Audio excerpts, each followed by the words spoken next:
Welcome to the Virtual Real Estate Investing Podcast. I am one of your hosts, John Plumstead, here with the better looking host, Mr. Frank Scapitici. How you doing, Frank? I'm doing good. That's what my mom told me when she watched our last podcast or our virtual episode. So I appreciate you calling that out. Well, I was trying to make a joke. Now you're going to make me self-conscious that you are, in fact, the better-looking partner, and we're going to go audio only and make my mom didn't say that. I also made that up. Excellent. All right, let's jump right into it. We're going to talk about, is wholesaling dead? What is the state of the off-market real estate space? Let's throw you out a meatball right down the middle, Frank. We struggled in December. December was one of the bathtub months. It was hard to get anything going. We really felt like going into January, things were going to start popping off and we were going to get some momentum. Give me a little state of the company, state of the market for first quarter so far, Frank. Well, before I go into the State of the Union for this year, I'll make a quick commentary on December and Q4. So December was one of the few months where we actually lost money as a company. So we were not profitable. There was a little bit of a slowdown in activity, maybe across the markets we were in. Maybe that was due to Christmas, but a lot of it was really due to us being a little over-reliant on SMS or text outbound marketing to acquire deals. And as a lot of other wholesalers know, that space has been extremely volatile. Some months your delivery rates to your sellers could be, above 80%. And then the next month it drops down to half that, which essentially is what happened to us. And it was a struggle. So didn't have as many deals as we normally did. But Q1, January, February has been somewhat out of control. So on the lead gen side, we've made some serious changes with us adding a lot of cold callers, a lot of awesome team members to the fold. And they've been getting us a lot of good quality leads. And Adam's been closing a lot of contracts. So our volume is up on the acquisition side. And even more of note is on the primary market, so the MLS, and the secondary market, the wholesale markets have been crazy active. The buyers are acting extremely aggressive. We've had more sight unseen offers for cash purchases in January of this year than we did in all of 2020.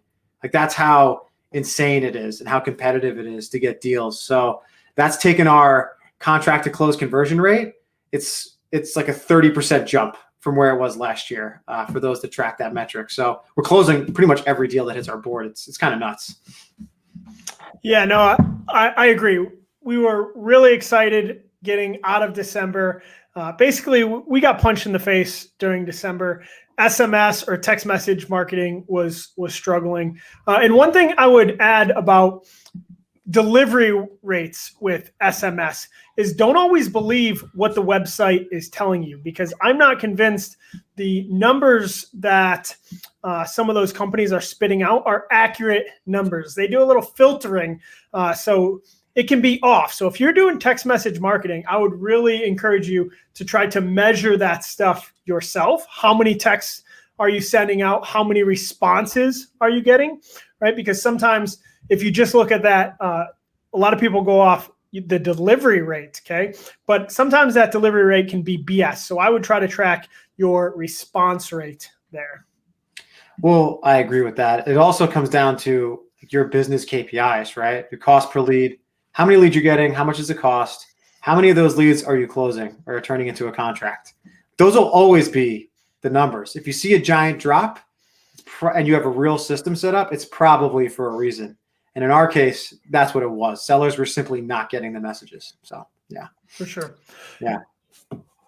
So we transitioned to cold calling, basically. Like, hey, you want the abridged version? Is we said, hey, we see this industry moving. We see carriers blocking a lot of SMS. So we're going to try cold calling. So we basically set up a virtual call center. Tell me about it, Frank. Yeah. I mean, the one thing we did do well is once we realized something was not working or maybe not working as well as it did in the past, we said, hey, once we make this decision, let's do it. So I think we decided last week of December or sometime around then that we were going to really try to grow our cold calling presence within our company. And we've added, I think now we have 15 lead specialists, or virtual assistants is what most people call them, operating primarily out of the Philippines. We have one that's working out of Pakistan, Rita. And we're making, thousands of calls per day. It's pretty awesome, right? The one thing I've seen with cold calling, and I think it's pretty common amongst other wholesalers, is we're getting more qualified, a ton of qualified leads, right? And maybe it's we get a little bit more qualified leads are required to close a contract. So our acquisition manager has to maybe comb through some more leads to close a deal. And from what I've been seeing, that's pretty common, right? So I guess each lead is not as good as an SMS lead, but we're getting a ton of them, right? So there's pros and cons to each marketing strategy. So in our case, we're continuing to do both. But the other thing I wanted you to touch on is we're still doing SMS, right? So like, how's that look? What's different about that? Yeah, we've been hammering the two companies we've used are Launch Control and Lead Sherpa, and we started out with Lead Sherpa. If there was no such thing as Lead Sherpa, I'm not sure we would have a business. Like 2020, our company was very reliant on Lead Sherpa. Allison over there is amazing. We've had a lot of success with them, but we started to struggle with Lead Sherpa and transition mostly to Launch Control. We're still getting solid leads with Launch Control, but we're ready for it to potentially shut down any day, hence the redundancy. What's interesting about our KPIs, our key performance indicators, is I actually think cold calling, our conversion rate is going to be better than SMS in the long run. I think it's going to be a higher quality lead in the long run than SMS. I think our numbers are off right now because we've scaled from no cold callers to 15 cold callers this quarter. So generally, we've had to refine our scripts. We've had to train cold callers. We've got 15 now, and we've probably lost another 15. We're probably batting about 50% where cold callers have come into our company and we've realized it's not a great fit. They've self-selected out usually. So I tend to think that KPI is going to improve. And in the long run, cold calling is going to be stronger for us than SMS. It just takes a lot more work because a single cold caller can call much, much less than sending text messages in a given day. Oh yeah. The cost per lead is way down, a much lower cost per lead than for SMS, at least for us in our business. So listening to what we just talked about, if you're talking to another person that's interested in wholesaling, what's the message we're telling them right now? I think cold calling works. Text messaging works. I think anything works. Like if you're just trying to get started, I think it's so important to get the deal, right? So get the deal however you can get the deal. But then you just have to be prepared for things to change. This is a changing environment, right? I think direct mail can work. I think cold calling can work. SMS can work. I think Facebook leads can work. There's a lot of different options out there. I think you just have to be ready to switch with the times because some of this stuff can turn on and turn off quick. We've also, this quarter, we've really doubled down on for sale by owner leads, right? Can you talk a little bit of how we've been hitting those FSBO leads? Yeah, I mean, that's amazing. We weren't touching them. We're touching them in very, very low volume last year. So what we basically did is we paid someone from Fiverr or Upwork to essentially pull numerous states for sale by owner lists, and we'll just continue to do so every single month. And we have a couple thousand for sale by owners, and we're really following the same exact process we do for all of our other leads, right? We skip trace the information, we get the phone numbers, and we load them into our marketing channel, our platforms, Launch Control, Batch Dialer, right, for cold calling. And our virtual assistants do the outbound messaging, right? And we get our responses, hopefully find some qualified leads, right? And for us, that essentially means they own the house and they're willing to sell at a discount. If they're not willing to sell at a discount, our virtual assistants try to probe them to see if there's another underlying motivation there. Maybe they need to move quickly. Maybe the house is in disrepair, stuff like that. If they check some of those boxes, our acquisition manager talks to them, tries to lock it up. And what we've seen is, for sale by owner, you have to tweak your process a little bit because you know that they do want to sell, right? So if you don't ask additional questions in your script they're all looking like qualified leads, right? Like all of them. So we've had to tweak our script a little bit, but really it's the same exact process. And it's been pretty awesome. We're getting a ton of leads out of those lists. One thing we have changed, to be specific, is we take a lead. A lead is a name and a phone number, right? And then we try hard to qualify that lead. And we always say the qualified lead is someone that we can confirm does in fact own the house, does in fact want to sell. And the third question we usually ask is, would you be willing to take a below market cash offer, right? And we've since taken kind of a page out of Brent Daniels' Talk to People script. And we haven't taken his course, but we watched enough YouTube videos where he says, hey, instead of just looking at price, let's look at price, motivation, timeline, and condition of the house. So now we'll try to say, hey, do you own the property? Are you interested in selling? Let's talk price. Let's talk motivation. When would you like to sell? And what's the condition of the house? So we kind of broaden it a little bit because someone might say, hey, I'm not selling below market value, but the house won't pass an appraisal and I need to sell in 30 days. So then we can work on maybe educating that buyer and saying, hey, if that's truly the situation you're in, I'm here to tell you, you're probably going to have to sell at a discount. Mm-hmm. No doubt. No doubt. I wanted to ask you a question. The title of today's episode is Wholesaling Dead, right? And we haven't kind of talked about like the macro environment we're dealing in right now. It's really easy, in my opinion, to sell deals right now. There's just so many buyers. Interest rates are low. They know they can refinance on a rental, and appreciation is killing it in the single family market in most suburban cities. So of course buyers are like, yeah, like let me in, let me buy some deals. But it's very, very competitive on the acquisition side. So can you talk a little bit about do you think it's the hardest it's ever been probably to do off-market acquisition, or am I exaggerating? I think it's hard to find deals right now. I think it's always been hard to find deals, but March 2021, like circle it with a big red marker. It's really difficult right now. I think there's two ways to look at it, right? People are going crazy maybe because interest rates are low and there's a fear that interest rates are going to increase, right? So they want to take advantage of low interest rates. There's also the thought that buyer suppression or buyers have been suppressed because of COVID for the last 12 months. And now that we're 12 months into this thing, they're going, hey, it's time to buy a house. Usually March and April are the biggest buying months. Some of these people feel like they couldn't buy in 2020, so they're going to buy now. So what does that mean for wholesalers? Why may wholesaling be dead?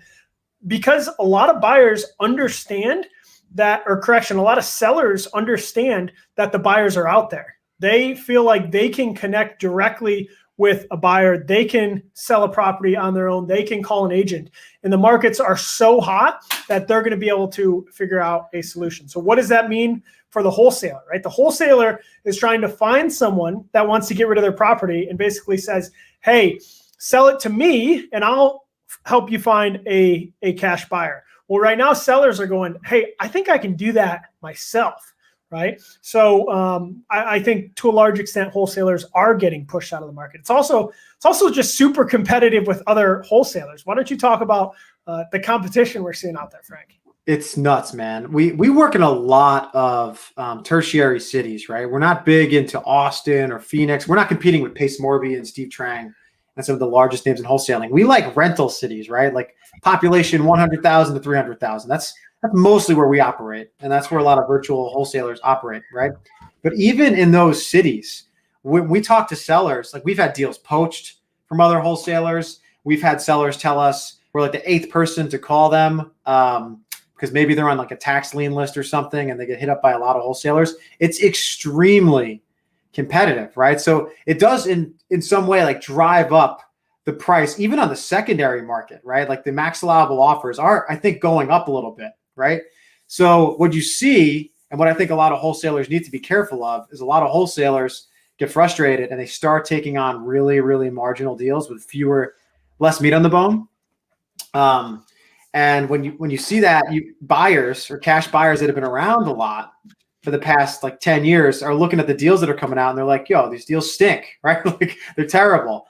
And I feel like a lot of wholesalers are looking at those buyers and they're saying, man, this is the world we're in right now. It's a buying frenzy. So it is harder. I think prices are going up, not only on the primary market, but the secondary market. The only thing I can say to wholesalers is adapt and overcome, right? If one marketing channel is not getting it done, try another one, right? Like experiment in your business and try to remain as conservative as you possibly can, right? Like if you're in a market and your max allowable offer is 70% minus rehab, like don't jack that thing up all the way to 75% overnight, right? Like that's a dangerous proposition for your business. Try to remain disciplined. And if you're going to have to creep it up, do it 1% at a time, right? That's not the way to transform your business, is by taking on worse deals, in my opinion. So let's talk about struggles a little bit, what we've been struggling with first quarter. And I'll go first. I think one of the big ones is we've talked about, should we wholesale a deal or should we flip it ourselves, right? Because we've got private lenders and hard money lenders. We've done lots and lots of virtual flipping. So we're constantly looking at a deal saying, should we flip this or should we just wholesale it? And the rule we've used a lot is 3-to-1, right? So let's say that if we wholesale it, we think we could get a $7,000 fee. Well, the 3-to-1 rule would say, if we're going to flip it, we need to make sure we walk away with at least 21,000, right? 3 times greater than that. And then for a flip, we always say, hey, we're never going to mess with anything unless we can get at least $20,000 of a spread. And even $20,000 is a little tight, right? But that 3-to-1 rule has kind of been, hey, this is what we should use. And the reason this is a struggle for us is because almost every one of our flips have outperformed what we thought it was going to, with appreciation going pretty strong right now in a competitive market where we're getting lots of offers, lots of cash offers, even on MLS deals. Our flips have been rocking. So the thing that we've struggled with is, should we in fact keep that ratio at 3-to-1, or should we go 2.5-to-1 or 2.1? And we're still messing around with that number. But I think as we go into Q2, what we're looking at is we're looking to do a lot more flips. In our business, we've seen that flips are very, very profitable for us. We've figured out a way to make a lot more money doing flips, even though they're harder. We figured out a way to make more money doing that. So that's kind of our struggle, and I think what we're learning. But you can expound on that or talk about another struggle, Frank. Yeah, no, I'll expand upon it. I think the other, so we did like, I don't know, 9 or maybe, I don't think 10, maybe 9 flips last year, and the vast majority of our deals were wholesales. And I mean, you have to look at your data, right? Like you said, we were outperforming our projected profits, right? So that gave us some confidence. But the big thing was we didn't lose money on any flips, right? Like that's actually, to me, the strongest indicator that we can be a little bit more aggressive. So like if anyone's doing any flipping at volume, like that's another metric I would think about. What percentage of your deals are you losing, right? And for us right now, it's 0, right? I mean, so can we be a little bit more aggressive? Yeah. Is our underwriting conservative? Yeah. So after you've done a few deals and you have a little bit of experience, like then I think it's okay to start relaxing a little bit and be, taking on a little bit more risk, but not the other way around. So that's how I would look at it. The other challenge with what we do, because we do our flips virtually, is you need a contractor, right? They're the backbone of any good flip if you're putting work into the house. And I tell people, if you're not going to be able to view the house, right, then have an agent that can check on the progress of that contractor. And that contractor better be someone that's referred to you by someone you trust or someone you work with, man. I've heard too many horror stories of out-of-state investors buying houses in this crazy competitive market, having some homeadvisor.com referral flip their house, and it just doesn't work, right? So you need to have some relationships in an area to pull this off. Yeah. So virtual real estate investing, we get sight unseen offers all the time. And we've recently kind of evolved our thinking on the sight unseen offer. We still absolutely believe in virtual real estate investing, but can you talk a little bit about how we've evolved our thinking? Yeah. Like I said, January came and the buying frenzy became super apparent, even on the cash buyer side, not even on the MLS, just cash buyers. And we had a bunch of properties start flying off the shelf sight unseen. And I actually went on Mike Simmons' podcast and Just Start Real Estate. And I spoke to him afterwards and I was talking about this. I was like, man, are you seeing how crazy aggressive buyers are being, it's nuts. And he said, yeah, I stopped allowing people to do sight unseen offers and taking houses down for two reasons. One, it increases the chance that you have an unhappy buyer, right? They just didn't see something that they should have seen, obviously, and they're taking on more risk. And he said, two, he's like, my average fee has gone up since I just let people show up to the house. So I think the lesson it taught me, and I think it's proven true since we've made this change, because we don't allow people to lock up properties sight unseen anymore, is your fee goes up in direct correlation with how well you market properties and the number of people that show up to look at the house, right? Just like an agent on the MLS doing an open house, right? Like, it's better for the wholesaler and the buyer to have them show up, get a look at the house, and bid, right? Now, maybe that buyer ends up paying a little bit of a higher price, right? But at least they have the comfort of having their contractor walk the property, right? Like, overpaying by $1,000 on a wholesale deal is a marginal risk compared to the risk of having a $10,000 foundation issue go right under your nose, right? So I would actually question buyers, like, unless you're getting something at 50% of ARV, go look at the thing in person. Like, don't feel pressure to just buy stuff because other buyers are acting maybe irrationally, right? And it's probably not good as a wholesaler to say that, but there is some irrationality I'm seeing in the secondary market for sure. So what advice would you give to that person in California that's trying to invest in Texas, right? Or in New York trying to invest in Texas or Florida? How does that person be there in person, or how do they build that team? What are your thoughts? Yeah, I think the first thing I'll talk about is the product. So what type of single family, since that's what we're talking about, would I invest in? And if you're out of state, I would really caution people investing in homes that are like worth 75 grand or less, like the homes that kind of need to be bought cash and they're like Section 8 specific or lower socioeconomic housing. The cap rates look amazing, right? They look fantastic. But if you try to scale an operation and you own 10 of those all throughout Texas and you're from California, one, it's going to be difficult for a property manager to have a property manager because a lot of PMs don't want to manage those properties. The margins are too tight for them to take on all that work because those houses tend to have a lot of deferred maintenance and tenant issues, right? So you might struggle to find a property manager willing to take it on. And two, if you don't have that property manager, managing those types of houses to me is a local person's job, right? Like, with high chance you get vacancies, high chance of burglary if the home is left vacant or squatting. It's just risky for someone out of state. So I would focus on the nicer, like 100 grand to 250 grand. The rents are like $1,000 to $2,500. Like, that type of price range makes sense to me for an out-of-state investor. You also get better appreciation over time in that housing market. And then the other thing is, like I said, get a contractor. I don't know if you need an agent, but it doesn't hurt to have one if you can trust them, right? And have people you can trust show up to the walkthroughs, give you honest assessments. And don't use an inspector to show up to your wholesale deals. That's like my number one pet peeve with out-of-state people is they're like, yeah, I sent my inspector. Can they run an inspection at some wholesale walkthrough? I'm like, I automatically know you're not a legitimate cash buyer when someone says that. I'm like, that's not how this process typically works. I'm sure there's some amazing inspectors out there, but I'll just speak for myself from not even within the wholesaling process, but just on average, I find home inspectors work for the buyer, not for the bank, not for the agent. They work for the buyer. And oftentimes they will find lots of things wrong with the house, no matter what, even on personal residences. I'm not advocating this, but even on personal residences, I don't use inspectors anymore because I found them to kind of be a pain. Well, their purpose is to lower the purchase price for the buyer, right? Or to get some concessions. That's why, I mean, if you're going to use them for that purpose and spend $400 in inspection, it could work. So I actually think it's a good gig, right? If you have $400 to drop on an inspection, you might get $2,000 off the price, right? It might be worth it. So, but the other thing I was going to say is for cash buyers is always submit offers, right?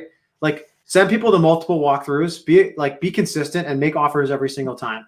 The one thing that kind of shocks me is sometimes cash buyers will see a walkthrough and maybe our price is 100 and they want to be at $90,000 on the house. And they'll be like, you know what? I'm not interested. And then some other buyer locks it up for like $92,000 or $90,000, right? And we have to maybe drop the price or renegotiate it.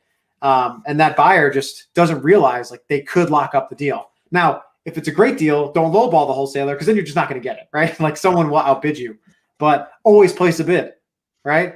Like if the Mona Lisa was put up for bidding and the bidding started at $20, right? I'm putting a number in, I'm putting a number in. I'm not gonna not submit the offer. No, I think that's true. It's submit an offer, but also submit a reasonable offer, because some of these, some students out there, right, that are training with certain gurus, they don't listen to the whole paragraph. They hear make offers. So then they just go to wholesalers and try to make ridiculously low offers because they're trying to make an offer a day. And just so you know, if we have a $100,000 property and we're trying to sell it at 75 and you try to offer us 30, and then the next week you try to offer us 30 again, we will take you off all of our lists and we won't do business with you again. So we've had that. Just make sure you're realistic. And one of the things I'm hearing about how to be a great virtual real estate investor, and this is something our company tries to do, and I really believe in it, is you got to hit singles, right? We want to hit singles all day long. When we look at a real estate deal, we're saying, is this a solid deal? That's it, right? I think where especially virtual investors get in trouble is when they're like, this is going to be a home run, right? Like if you think a deal is going to be a home run, especially if you're only doing one deal, right? If you're doing one deal and it's looking like a home run deal, you're probably missing something. Like there's something wrong there, right? If you think it's a home run, you're going to be mistaken, right? Like we've only had what I would call maybe a couple home run deals, but we've done a ton of deals, right? Yeah. Yeah. It's like the people who get the home runs get them because they've been swinging at so many pitches, right? To continue to harp on the baseball analogy, like a wholesaler that's got this amazing deal if it's an amazing deal, they're probably making like a 20 to 30 grand fee, right? Like, or maybe more, in some markets, if it's maybe 50, maybe 80 on a multifamily, right? If it's a home run, they're probably not going to bring that deal to an amateur because they want to secure the bag, right? like on a deal that big, you think like, oh, I'll just put it out to the masses and I'll have all these newbies bid on it. They're like, no, actually, I know I can get a legitimate investor to buy this deal and they're not going to question me on my price. So I'm going to make sure I close this, like they want to secure that deal because it's awesome. So they're going to tee it up to someone who's done a lot of volume, right? That's why it pays to swing at a lot of pitches and hit singles, because the home runs will be almost like reserved for you. That's kind of how I look at it. Nice. I want to talk a little bit about what's going well, right? And then what I think's going well for us is we've got an awesome team. And I know everyone says that, right? Everyone's like, yeah, of course, it's my team, so I'm going to say it's awesome, right? But I think one differentiator is cold calling and building a call center, a virtual call center, is really difficult. A lot of people hate management and they hate leadership and they hate being responsible for all that. And I think we're really lucky that we love it, right? Like I think building a team, building a company culture, building an attitude within our leadership team, all the way down to everyone in our company, we really enjoy that process, I think. And I think that's a differentiator. And it's also why we want to do this business. Like making the money is fun, but having a great team and developing and building that team is really important to us. Yeah, I think, that's a scale question, right? A lot of people will do wholesaling and they're essentially being a self-employed or solopreneur, whatever you want to call it, right? They're pretty much the same thing, which is totally fine, right? But if you're trying to achieve scale, right, and distribute some of the work, because this is, wholesaling's hard work, man.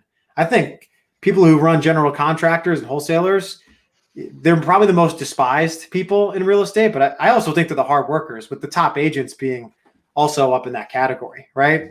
Like you got to work hard to differentiate yourself in this space. So doing it by yourself, you're going to be capped to a certain extent. You can't do 5,000 deals a year. That's an exaggeration, working alone. But if you want to achieve scale, it's a necessity, right?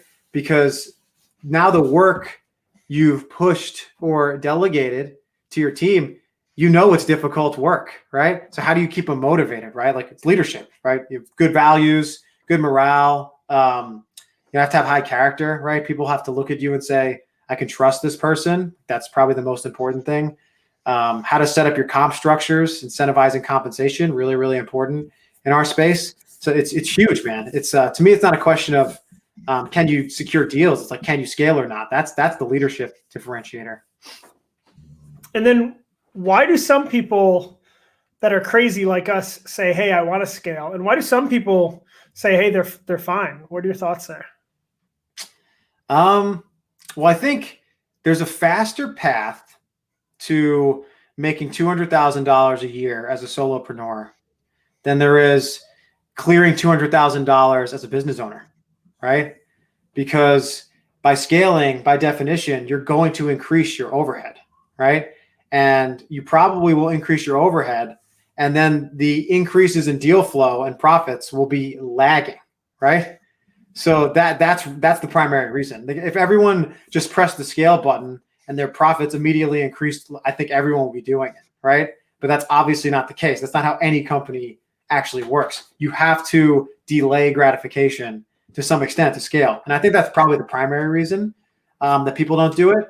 I think the second reason is a personality thing. Some people just like to work on their own, right? And that's totally fine. Like that's a personality trait. That's totally cool. And if someone's doing a bunch of deals alone and making a lot of money, providing for their family, like Roger, awesome. That's great. I like it. Next quarter, Q2 of 2021. We can be as specific or general as you'd like, but what's our mindset going into Q2, Frank? Big goals. Trying to do $1 million Q2 total revenue, which is it's a multiple of what we're currently making per month. So that is it's not like we're doing nothing. We're gonna have a great March, and we had a good January and February. But we're trying to take it to the next level. So I think we're going to make some changes to our model. We're going to centralize the cities we operate in. We're going to take the cities we've done the best in and try to make the cities we market in look like that and double down. And we're going to, I think, reinvest in some inbound marketing. We tried in Q2, Q3 of last year. We're going to give that another go, adjusting our strategy. And we're going to take on more assets under management. So we're going to take on more flips. Like I mentioned before, our profit per deal has been really good, and we've been pretty cautious and done a great job of avoiding losing money, right? We've been profitable in all our deals. So like they say, man, if something's working, do more of it, and we have the teams on the ground now to do it. So we're going to do more of it, and see how it goes. I like it. I like it a lot. Obviously, we made the goal together, but just hearing you say it gets me pumped up. I think one of the things that we've gotten in trouble some in this business is sometimes you can try to be too clever, right? Like, should we try this? Should we try that? How do we look at the data? How do we look at markets? And one thing that I think we've really doubled down on is exactly what you said. What is working for us right now? How can we do more of it? Will we have the same exact return? Will we have a linear return? Probably not, right? We don't know how exactly it's going to play out. But the bottom line is what's working, and then let's double, triple, quadruple down on it. No doubt. That's the power of KPIs, right? It's I think before we started tracking our numbers, we thought we really understood our company. And then now after a couple of months of doing a better job of tracking it, I'm like, we kind of did. But now we really do, right? Like it became very obvious. How do you get to $1 million? Well, the profit on this type of deal is way up here, and this one's here, which is great. But that means the simplest answer is let's ramp this up a little bit. I mean, and then you do the same thing with your marketing. Where are we getting the best returns? Oh, cities with absentee owners and a lot of landlords. All right, let's go there, right? Like that's the power of KPIs. Yeah, let's do a few more questions, then we'll wrap it up. So we're coming up on, or we may have even passed, I don't know. We're coming up on a year, though, a year where we've been really, really going hard in the paint, lots and lots of hours every week in real estate, right? Like about a year ago, we said, hey, we're going to commit to this thing and we're going to do it. What are a few of the biggest things you've learned? Oh, man. I didn't know anything about like marketing, really. I mean, I thought I did, but I don't think I really did. I don't think I understood sales funnels as well as I do now. And I think if you operate in the acquisition space, actually, and the disposition space in real estate, you're going to learn that, right? So we all read the Russell Brunson book, and you have to know it. So that's the tactical stuff. I think on a philosophical level or a strategic level, I think I learned that in order to have a company, you have to do the really big stuff, the important stuff really well, and be okay at the beginning in doing the small, less important stuff, kind of mediocre to not that great, right? Like getting started is really, really hard. And I think the biggest blocker most people face is trying to get every single detail correct. And honestly, it's absolutely impossible. Like I even startups in Silicon Valley are letting some stuff go completely to the wayside, right? Like I bet you the first customer experience on Uber was terrible, but it doesn't matter, right? You have to move the needle forward. I think wholesaling and real estate companies are similar to that. I think that's true for them too. Yeah, I think my two biggest things are, number one, it's really hard. Yeah. Like it's so hard to build a company, to run a company, and to figure it out. Because in any given day, you could be a sales professional, a marketing expert, a financial advisor, a team builder. Like in any given day, you can wear those 10 different hats, and it's really hard, right? I love it. Like I absolutely love it, but it's really hard. The other thing I would say is I had this idea that if we could just bring great people on our team, they would fit and they would be awesome and they would stay forever. And anyone that came to our team would be part of our team forever. And what we've realized is there's a lot of awesome people out there that just aren't great fits for our company. Our company is pretty intense, right? Character, hustle, and grit. That means no matter what character, you have to do the right thing every day. You have to be treating people with respect. Hustle means you have to work your tail off every day. And then grit means you have to be somewhat focused on the long term, on the strategic vision. And what one of my big realizations is there's some people that just aren't cut out for that. There are some people that do not do well in this environment. There are some people that, as great of human beings as they are, they're just average performers. And it may sound negative for me to say that, but the bottom line is we've had some people in our company that are great, amazing people that just are not A players. And I think when you are in a small company, a startup, a fast-paced real estate company, there's only room for A players. And if you're looking at your team, it doesn't matter how awesome you think some people are. If they are not A players, they're going to end up costing you. Yeah, I was watching something you recommended, the Blitzscaling series on YouTube, and one of the partners of a small but really, really successful seed or venture capital fund, Y Combinator. They're like the most successful early seed venture capitalist firm out there, right? They're huge in terms of investments made. And he said one of the number one mistakes new founders in any company makes is being too slow to fire people. But he also said it's a lesson that has to be learned through experience, because people who enjoy firing people don't make good leaders. So he said, he's like, listen, you can tell people 1,000 times, like, hey, be quicker to fire people, especially at the beginning. Like if you think you need to fire someone, you probably should have fired him a month ago. Like I hear that people say stuff like that all the time, but he basically said, yeah, that all might be true, but because you're a good person, you're going to mess this up, So he's like, give yourself permission to be a little slow. Who you are as a person and your character is still one of the most important things in your company. So he said, just forgive yourself, realize you're going to mess this up, and learn from your mistakes. That's basically what his message was, which was kind of awesome, to be honest. I agree. I think that's great. I think one of the things we've done is we've done a lot better at laying out expectations.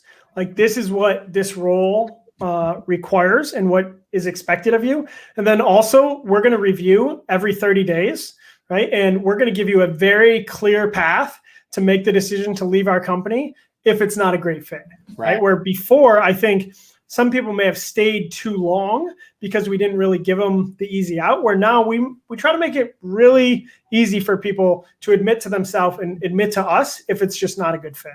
Yeah, no doubt, for sure. It's better for everybody. And then you can, maintain relationships after it's all over. 100%, dude.